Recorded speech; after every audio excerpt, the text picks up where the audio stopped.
నిన్న రాష్ట్ర ప్రభుత్వం గౌరవ ముఖ్యమంత్రి రేవంత్ రెడ్డి గారి ఆధ్వర్యంలో మరి ముఖ్యమంత్రి గారు మంత్రులు అందరూ కూడా పాఠశాలలకు వెళ్ళి వెల్ఫేర్ పాఠశాలలన్నింటిలో మరి భోజనం మిడ్ డే మీల్స్ ఏదైతే పెడతారో దాని ధరలు పెంచుతున్నట్టుగా వారు అనౌన్స్ చేయడం జరిగింది.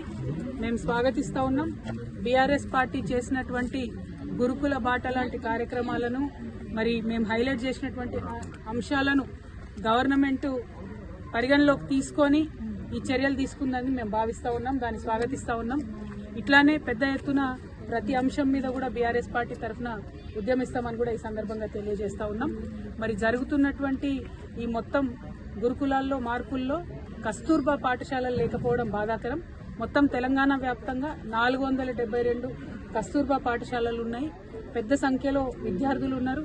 ఈ కస్తూర్బా పాఠశాలలో పనిచేసేటటువంటి టీచర్స్ ఎవరైతే ఉన్నారో వాళ్ళు కూడా సర్వశిక్ష అభియాన్ ఉద్యోగులందరితో పాటు వాళ్ళు కూడా ధర్నాల్లో ఉన్నారు.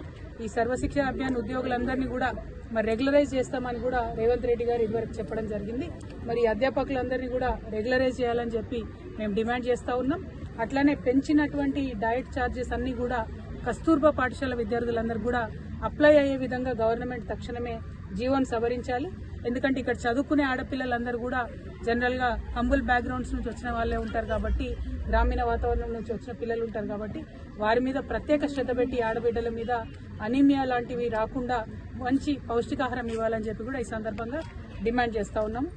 ఇక్కడ కస్తూర్బా పాఠశాలకు నేను ఎంపీగా ఉన్నప్పుడు 2015-16లో దాదాపు ఇక్కడికి రావడం జరిగింది. ఆనాడు ఇక్కడ ఉన్నటువంటి డిమాండ్ ప్రకారం జూనియర్ కాలేజ్ ఇవ్వమని అడిగినప్పుడు అప్పుడు ముఖ్యమంత్రి కేసీఆర్ గారు వెంటనే స్పందించి జూనియర్ కాలేజ్ కూడా మరి ఇక్కడ జగిత్యాల కస్తూర్బా పాఠశాలకు మంజూరు చేయడం జరిగింది.